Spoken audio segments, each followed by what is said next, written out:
Okay, here we go. You ready? Sure. Just keep your feet planted right on the ground. I'll hang on the mic so we keep staying focused since we're by I ourselves see. here. It looks a little bit nicer.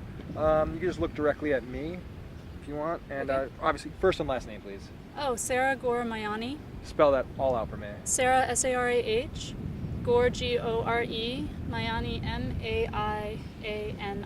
Just so we have it on camera here. Who's your father? Well, Al Gore is my dad. I'm one of 4 kids of Al and Tipper Gore.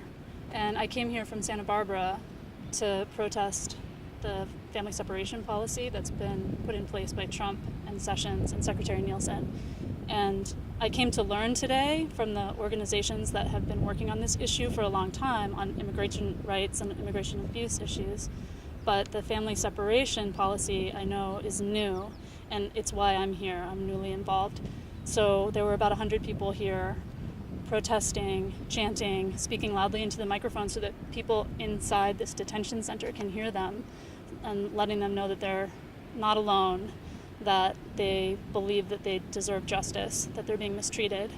And the event was a big success. There was a high turnout, and there were a lot of different positive elements, as well as some tough talk to the guards who were guarding the entrance, as well as to people listening, as well as to Donald Trump, Jeff Sessions, and Secretary Nielsen. What are you hoping to gain here just from having this? Are we calling it a rally or a protest? How do you guys want to? What would you call this? Well, I am not one of the organizers, so I believe when I saw the invitation, the word rally was used. There was music. It felt to me like the spirit of it was to spread love. I think love is a really powerful force, and I think that's what was driving this. So I can't speak for the organizers of the event, but what brought me here was an interest in stopping a policy that I think is inhumane and does way more damage than any good it could possibly do. And I'm talking about the family separation policy, where mothers, fathers come to the border seeking asylum often, and their children are being ripped from them. Children as young as babies. And they don't have a chance even to say goodbye. They don't have any choice. The fact that they had no way of knowing that this could happen to them and that this would be forced on them is something that I don't think any American should be able to live with. So that's why I'm here, because I know that there are many minds working on this issue. The ACLU has launched a class action lawsuit, for example. There are many organizations that are doing really good work on this. But I don't think it should take that long. Sometimes the timing can be too long, I think, for legal action to take effect. So why we're here today is to put political pressure from the people, speaking up for what's right, and hoping to appeal to the humanity that we all have. We're all people. And many of us are parents. I don't think any parent could imagine this scenario happening to them without feeling viscerally that it's wrong and that no government should do this to any human being. How did you hear about this? The event? Yeah. Actually, Indivisible.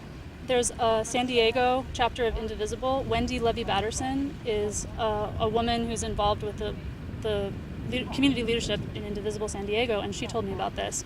She and I have connected online. One of the positive things about the internet is that I've been able to connect with people in many different places throughout the country who all share the same values. And I think over the course of the last couple of years, we've gotten to know each other. So Wendy Levy-Batterson told me about this rally today, and I came hoping to learn, hoping to be a part of it, really ready to do anything to make this unjust policy stop. Anything moving forward? Is there going to be another? Yes, there's going to be in San Diego on June 23rd, Indivisible and a number of other organizations, including Pueblos Sin Fronteras, are organizing a march. There'll be a rally and then a march to ICE. 10 a.m. June 23rd. That is on the books. That will be an opportunity to come together. Hopefully even more people will come together because people want peace of mind. I don't think that people can sleep well unless they feel they're doing all they can to stop this. So that's a San Diego area event that people can join. familiesbelong.org is a website people can go to nationwide to tap into marches planned on June 14th as well. You're speaking to you specifically, Alvar's daughter. Do you talk to him at all about this? How does that work? Is it something that's on his radar? Is it something that, anything along the lines with that? You know, he is so busy with the causes that he's chosen, environmental justice in particular, training people to educate each other about the climate crisis, that he stays pretty focused on that issue. I think, in my opinion, now is a time for all of us. I mean, there are many people who, in their professions, feel like they can't speak out on politics. I think this goes beyond politics. So I need to have a conversation with him to ask him to get out here with me, honestly, because I just don't think anyone can defend this and really sleep well at night. So you see this as a problem in protesting it. You always talk about the problems. Do you have Problems. Do you have solution? Do you have like a suggestion or Well, the ACLU articulated it as, why not do what used to be done, which is keep families together. So this is particularly on the family separation policy. Why not let a mother and her baby stay together in a place where, if they're seeking asylum, where they are awaiting judgment or whatever the process is? The fact that a baby is ripped from his or her mother and then sent sometimes to another state, often to another state, and the mother doesn't know where the child is, has no way of contacting, isn't allowed to even say goodbye to the child. I'm not an expert on every single scenario that happens, but the ACLU has done a good job of chronicling these stories. There were 2 women here today who used to be detainees, and they shared stories.